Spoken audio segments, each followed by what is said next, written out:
Venons-en d'emblée au problème du piratage sur Internet. Que représente ce phénomène? Quelle est son ampleur? Est-ce que c'est simplement le passe-temps d'un certain nombre de jeunes gens désœuvrés ou est-ce que c'est véritablement devenu un phénomène dit de société selon la formule consacrée? Je tape le nom de l'artiste ou le titre d'une de ses chansons, au choix. Ensuite, je lance la recherche. Actuellement, on a plus de 45 000 chansons disponibles. Hop, c'est dans la boîte.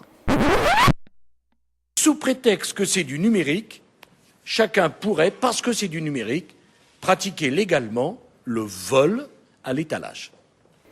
En fait, moi avant j'allais à la Fnac avec un portefeuille plein de billets. Maintenant j'y vais avec un papier et un crayon pour noter les titres, parce que je m'y perds un peu avec tout ce qui sort en ce moment. Alors ça c'est un CD gravé des meilleurs morceaux de Francis Cabrel. Ça vient d'internet, qualité CD, gratuit, juste le téléphone à payer. Ça m'a coûté 20 centimes d'euros, car j'ai acheté les CD par 100. À la place, un DVD, ça coûte entre 20 et 25 euros. Le DVD au magasin. On peut voir qu'il y en a une étagère pleine. J'en ai également dans tout le bureau.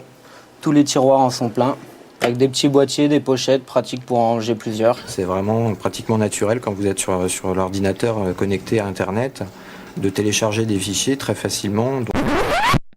Combien faudra-t-il de bombes artisanales explosant aux quatre coins du monde? Donc vous n'avez pas le sentiment en fait d'être en train de pirater quelque chose ou une œuvre ou un artiste par exemple. Dans la mesure où on fait attention et on fait ça dans un cadre privé, vraiment pour une passion, celle des films, la détente personnelle et qu'on n'en fait pas un commerce, c'est illégal, mais à mes yeux, non. À mes yeux, je continuerai, il n'y a pas de problème. J'ai plus l'impression de m'ouvrir à beaucoup de sons et beaucoup d'images auxquelles finalement j'aurais pas accès. Vous êtes en train de faire un génocide sur tous les métiers de la musique et de la culture. Parce que c'est une histoire d'argent toujours.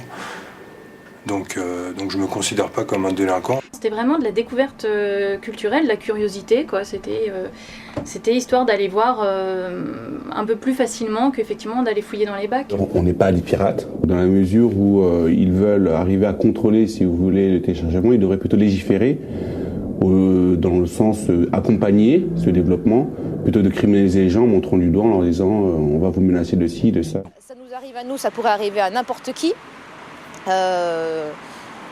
On n'a pas de moyens importants aujourd'hui pour se défendre face à ce type d'accusation. Et sans avoir eu le sentiment de faire quelque chose de très mal, on est un peu considérés comme des criminels.